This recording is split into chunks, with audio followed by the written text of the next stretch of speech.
You don't remember me? Should I? I stood across the street while you guys moved. Yeah, I was going to offer to help, but my wife said that she thought it might be coming on a little too strong. Right. Are you a neighbor? This house was mine. Oh, you're Joe Farrell. For you and your husband. Thank you.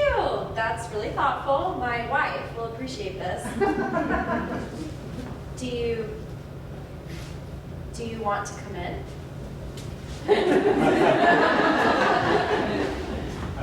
Oh, hold on.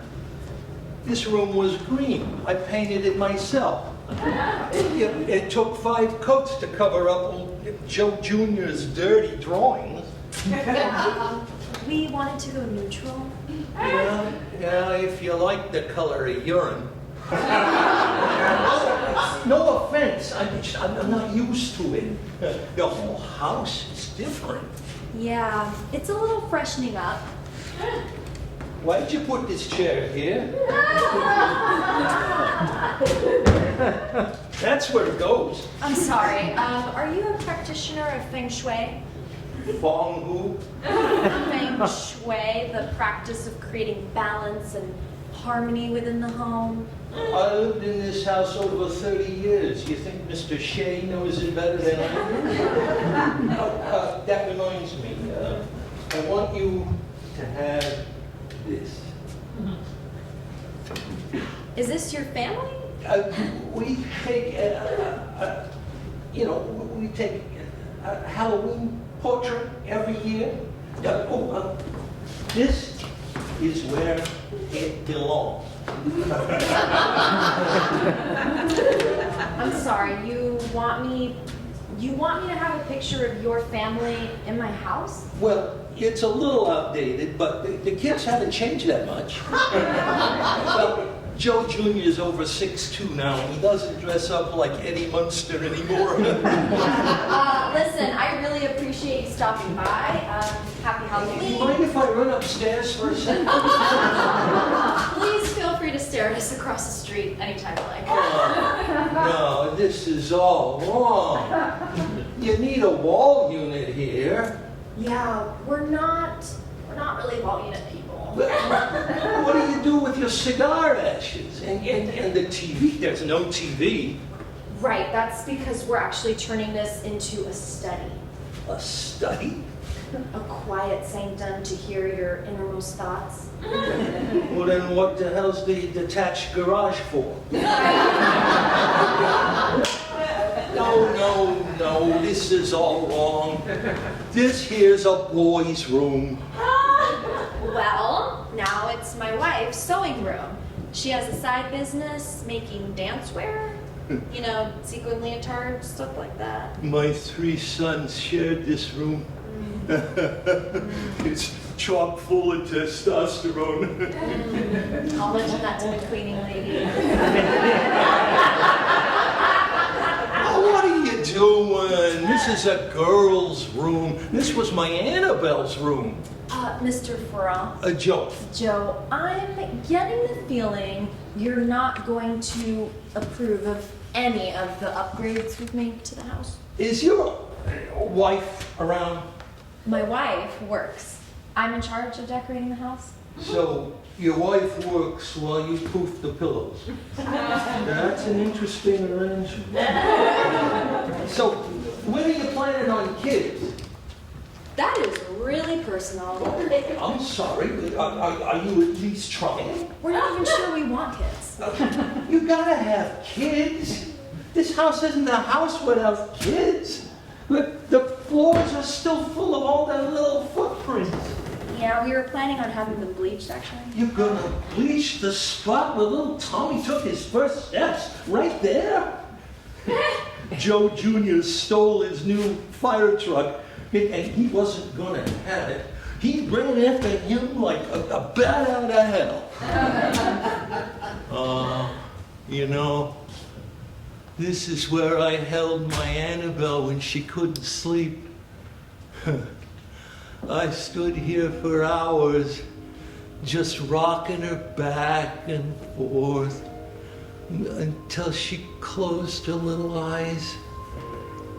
One Halloween, I read Creepy Carrots to her 87 times until she conked out right on my shoulder. I could have held her in my arms forever. Look, I appreciate you giving me a history of the house. It's always nice to know about the people who lived here before you. Where do you and your wife live now? Yeah, in a condo on the other side of town. Hey, you kept the old oak tree. Of course. It's beautiful. One time, little Ricky got stuck up there. He went up there because he wanted to get a better look at Santa. Took him till Easter to figure out how to get back down again. Hey, you need a grill here.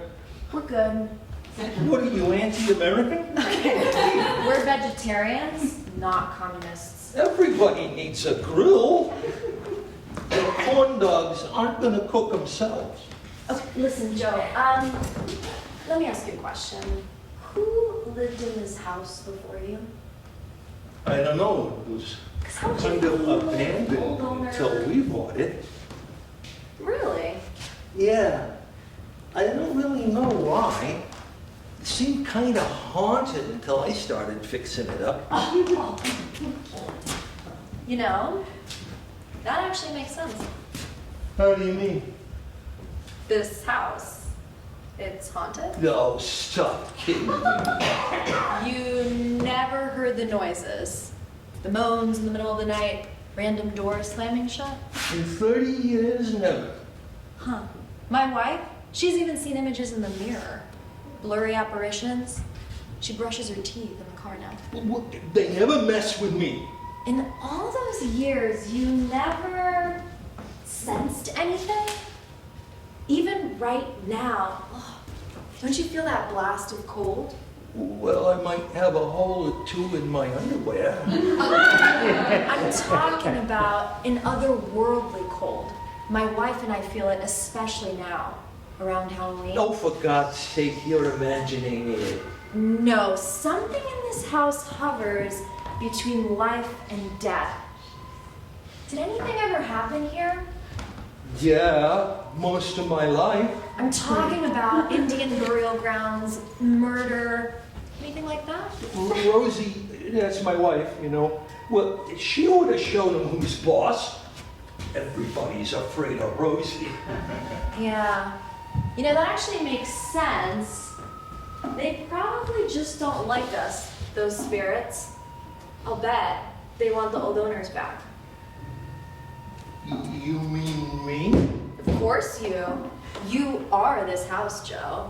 If anybody belongs here, it's not some city refugees like me and my wife. But we sold it. There was a transaction, yes, but we all know who the true owners are. Could you tell them we had to go? I mean, it just got to be too much. I had to sell my fishing boat to pay the taxes. Yeah, I'm afraid ghosts aren't sensitive to financial hardship. Tell them I don't have to mow the lawn anymore or shovel snow. I got a clubhouse now and a pool, and Rosie plays mahjong every Thursday night, and she doesn't have to clean this place anymore. I mean, would you explain that to him for me, please? I'm not an expert at communicating with the other side, but I'll do my best to let them know that you've moved on. You're in a different phase of your life, and you had to let the old life go. I'll tell them it wasn't easy to leave the memories behind, but that you're looking forward, not back, to a beautiful new dawn that's just beginning to break. I couldn't have said it better myself. I think in time, they'll begin to understand. You know, you're not a bad kid. Thank you. I'll take good care of this place for you. You gotta promise me one thing, though. Sure.